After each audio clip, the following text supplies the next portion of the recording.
Nesses tempos de extremismo político, vale a pena consultar a nossa Constituição, a nossa Carta Magna. Diz ela no seu artigo 1º: a República Federativa do Brasil, formada pela união indissolúvel dos estados e municípios e do Distrito Federal, constitui-se em Estado democrático de direito e tem como fundamentos: 1. A soberania. 2. A cidadania. 3. A dignidade da pessoa humana. 4.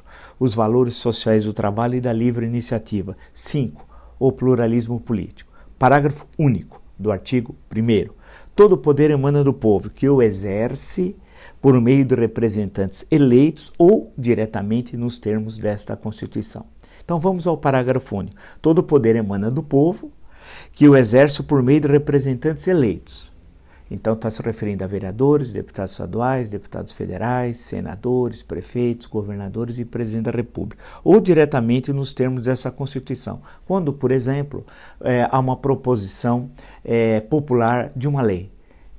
Exemplo, a lei da ficha limpa. É essa interpretação que tem de se dar ao diretamente. Não é uma ação anarquista, das ruas tomarem o poder, fecharem Congresso, Supremo Tribunal Federal. Não é isso. Ou como o presidente da República, em falas absolutamente irresponsáveis, quando diz que ele deve obrigações ao povo. Esquece dos outros dois poderes, do Poder Legislativo e do Poder Executivo. Então está bem claro como é que funciona um Estado democrático de direito. É um Estado soberano que tem como referência a formação da cidadania, a dignidade da pessoa humana, garante os valores sociais do trabalho e da livre iniciativa e o pluralismo político. Quando se refere ao pluralismo político, isso é muito importante, porque o extremismo nega o pluralismo. O extremismo só tem como sua concepção de mundo, vamos chamar assim, com certo exagero, porque é uma coisa muito tosca, a sua visão de mundo, e que desqualifica todas as outras, e se possível as elimina. Então parte do pressuposto que só há uma forma de administrar o Brasil, uma forma de fazer a política, uma forma de gerir a coisa pública. Nega, portanto, o inciso 5, que garante o pluralismo político, é a essência, portanto, da nossa República Federativa, que tem como base o Estado democrático de direito. Isso é importante destacar nesse momento grave que o país vive, porque o extremismo nega a Constituição.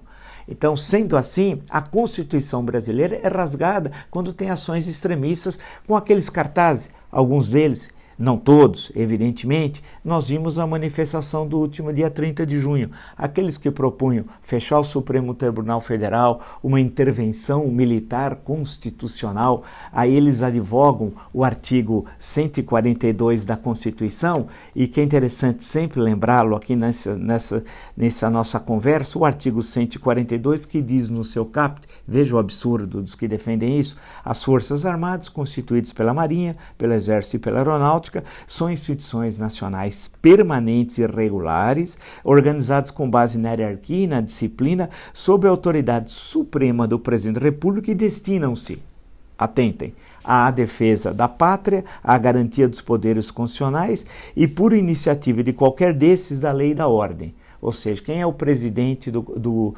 Legislativo Federal? O presidente do Senado. Quem é o presidente do Judiciário? O presidente do STF. E o presidente da República, que é o principal mandatário do Executivo Federal.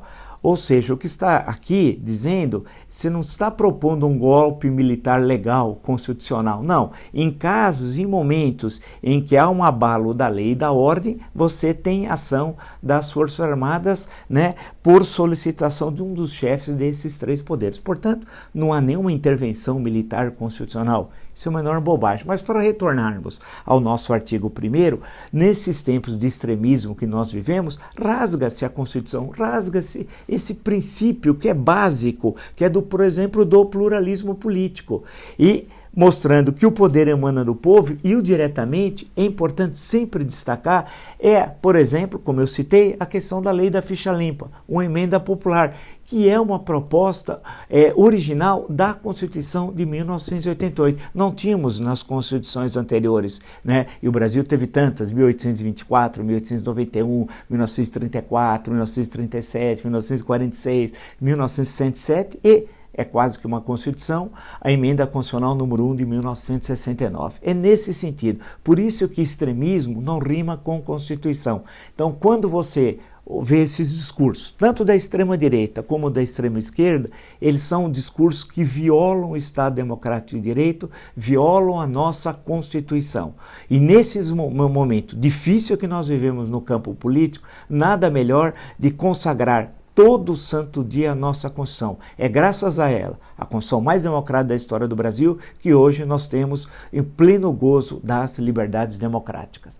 Se você gostou desse meu vídeo e de outros vídeos, se inscreva no meu canal no YouTube, Blog do Vila, Marco Antônio Vila, coloque o like nos vídeos que você tenha gostado, ative as notificações, utilize-se das páginas dos comentários para um bom debate, um debate legal, alto, qualificando o debate político e apresente sugestões.